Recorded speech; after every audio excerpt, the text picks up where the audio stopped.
Yes, my name is Michael Tsokos, professor of forensic medicine, and he's back again. Apparently, he just can't get enough. Aaron. I'm glad we're back. The previous videos were well received and I have many questions. And you also said I have great things that I can still show. Exactly. We still have a little treasure chest here. I can show you everything in a moment. That's why I say let's start.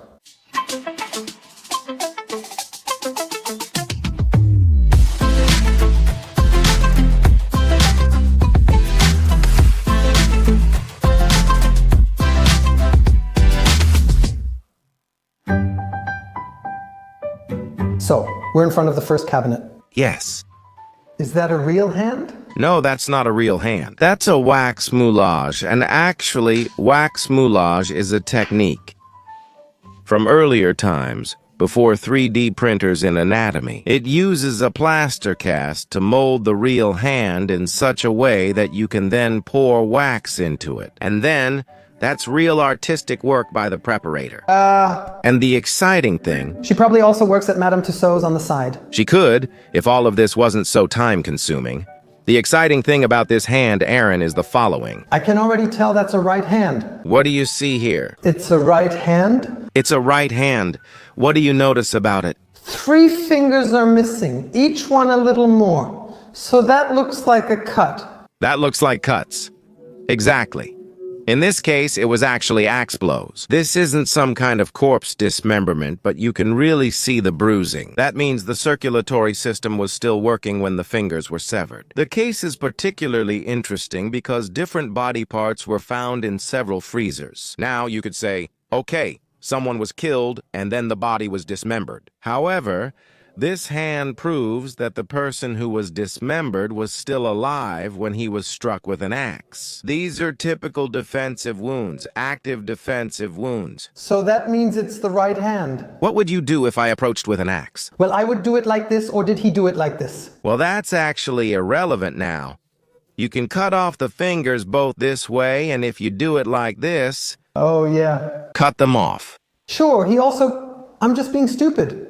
I thought the cut had to be this way, but it could be different. It can come from both sides. When I actually think about it, nothing comes out of it. That's why I'm here, to explain. And the interesting thing about it is, that means the victim was still conscious at the time of the crime. And tried to defend himself.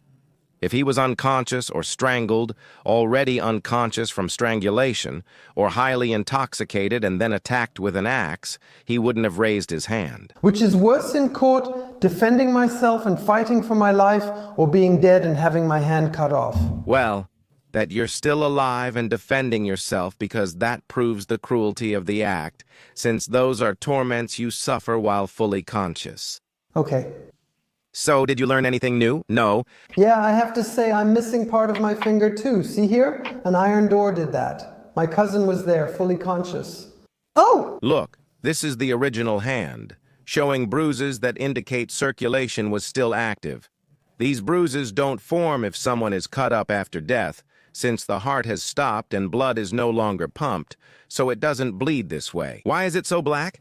Because it needed to be identified first. That means it's from the dactyloscopy from the fingerprints would be now. I thought that was soot or something. Oh. No, it's simple. The whole palms and also the fingers, where you don't even have the fingertips anymore, 3 of them are actually missing, are dusted properly with printer's ink or fingerprint powder and then... Exactly. How long ago was the case? That was about 10 years ago. Is it allowed to say what happened and what the perpetrator got? The perpetrator got a life sentence. That's 15 years in Germany? He got 15 years in Germany, but he's already out. Oh, up here we have these are probably replicas as well. Exactly. Those are wax models based on real cases. That's a typical throat cut. No, that's a ligature mark from hanging. Oh, I see. That means the rope constricts so tightly. Look, for example, here we have... We'll also see other ligature tools in a moment. This is a real hangman's knot here. Yeah, that's familiar. You can also use this to neatly tie up the stenoline and keel with the rope. But someone actually... With the rope? Hanged themselves, yes. These are all real strangulation tools you see here, so down there as well.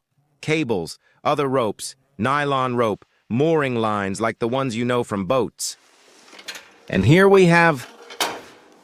another picture like that. showing a strangulation mark from someone hanged with a belt. With a belt? You can see the pattern there, which is important so we can compare and check if it matches. Because theoretically, someone could also be strangled with some other tool and then hung up post-mortem afterwards. But here, the comparison is important. How do you distinguish, Aaron, just to accompany you here in your specialist training to become a forensic doctor? Strangulation and throttling? Strangulation and throttling. So for me, throttling is done with the hands, right? Then that's what I did. Right. Then that's what I did. And what I actually learned recently is, if I were to throw you down now and choke you from above, you would see on your back afterwards. Okay, that was on top because of a few things. Exactly. There are counterpressure injuries, which you would then find at the points of contact. If you're kneeling on me or I'm kneeling on you while resting here, bruising will occur here. But we only see those when we cut in during the autopsy. Sometimes they're not visible at all because the skin serves as a protective shield. Yes, that really impressed me recently. Okay, and strangulation uses objects, which can be almost anything, right? It should be something string-like, shaped like a cord. Strangulation is defined as strangling or compressing the soft tissues of the neck with a ligature, which is tightened by muscle strength. And if it's tightened by body weight, it's hanging. Those are the really important definitions. Why are they so important? Hanging is mostly suicide. Yes. Strangulation is usually murder. Almost always a homicide. That works. Can you strangle yourself? You can strangle yourself if, for example, you use a cable tie or something else around your neck that doesn't come off after you lose consciousness. But if you strangle yourself without tying a knot or making sure it can't come loose, you'll regain consciousness. You can't strangle yourself with your own hands, so strangulation is always a homicide. That's why this distinction matters. Let's take a quick commercial break. Marvin, come on in. We recently took a long drive and listened to the podcast together. Did you learn something there that you keep sharing with everyone now? That's right, yeah. That was the podcast episode, Tell Me What You Learned. What you're saying right now is, you can't strangle yourself. And if you tie yourself up in the bag and pass out, there's no way out anymore because you're unconscious and can't free yourself. Exactly. That was the one case where the woman faked a crime and said, I was attacked. What I talked about in my podcast? Yes, I was attacked. He put a bag over my head and a scarf. I woke up to the place on fire, but then thought, that can't be. She probably never woke up. Something's off here. I just wanted to say that that's what I learned. Yeah, thanks. I had that. I was sitting in the car thinking, wow, I didn't expect that. Very good. What's next? Strangulation. Yeah, this is kind of a little bit. Sadomasochism? No, that's an autoerotic accident. Autoeroticism doesn't mean something that happens in a car or a vehicle, but rather it's someone performing sexual acts on themselves. But it's a bit different from masturbation, because fetish-like objects are used during it. For example, we have something here, but I can't pick it up now because it would fall apart. He put cherry pit pillows, or actually even small cherry pits, under this bustier or whatever this is, and the bra and this top as breasts. Cherry pits represent breasts, with this part as the nipple. Nipple, yes. But in this area, there are really no limits to the imagination, and the transitions to suicide to hanging are actually quite fluid. Now, in another case here, someone hanged themselves, and they were wearing this fetish-like outfit. He was found hanged like that. There was actually a suicide note as well. So that's always the distinction between autoeroticism and suicide. Okay. That may also have consequences for the life insurance, because they don't pay out in the case of suicide. But with autoeroticism, you actually didn't want anything to happen to you. One more little tip for at home. Of course, you shouldn't try this yourself, but you could give it a thought. Many autoeroticists across Germany do this. It's typical at the scene that there are mirrors, and sometimes they even film themselves. Usually it involves something with strangulation. What's behind it is that there's obviously a thrill from this lack of oxygen, making the orgasm or sexual experience more intense. So please don't try this, it can be deadly. But usually they have some kind of suspension devices. That's why you might want to check, not at your own home, but when visiting friends. Take a look to see if there are any hooks in the ceiling or something like that. That's a clue. A lamp hung at our neighbor's place? Now we have a moment, Aaron. Now don't run away because we still have something here. Oh, a skullcap. Yes, but this isn't a real skullcap. It's a model from a 3D printer, for example. Here we have a real skullcap. This is still from the 60s. Is this a real one? Where someone just now with this... What do you call the tool used in the crime? It's not specified here. Actually, honing steel is the correct term. The skullcap was just perforated. This is actually a real skullcap here. This one is from a more recent case. That's just not done anymore today, keeping these body parts. That really has a museum-like character, like something for a collection. We recreated that using a 3D printer, and you can clearly see these, as always in forensic medicine, beautiful because they match the textbook findings, these impression fractures. And... the hammer fits with that. the hammer fits with that, right? That's exactly the hammer that goes in here. And here he has? There. How did he do it? He really hit hard, right? He clearly hit the same spot twice, not as hard this time. Oh, I see! Here as well, here it also didn't go all the way through. And interestingly, you can actually see these bone fragments going into the brain on the inside.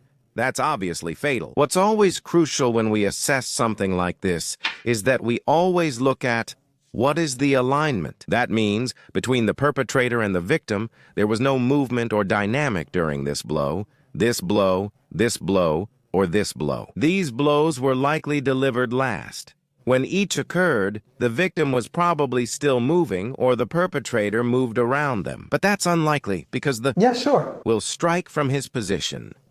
This also lets us discuss the order of blows and crime dynamics. So the blows were fatal, and after that? Yes, it's the combination that's deadly. You can't say one blow was fatal. Okay. Anything penetrating the brain here is fatal. So those were certainly the final blows. At that point, he was defenseless, or as we say, unable to act. With an injury like that, what actually causes death, since in the end it's just a broken bone? Traumatic brain injury. This leads to massive brain swelling in a very short time.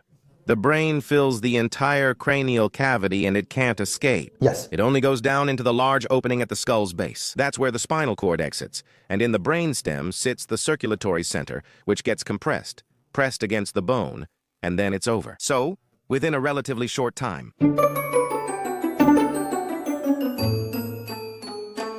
Then here we have a few homemade shooting devices. A propellant charge is inserted here, and then this bolt shoots out really fast. This here is a tongue. Oh, which were actually used in suicides. This is an aorta. No. No! And then by accident, one of them leaned over and the other fired. Pull the trigger. And yeah. How do you tell something like that to the police?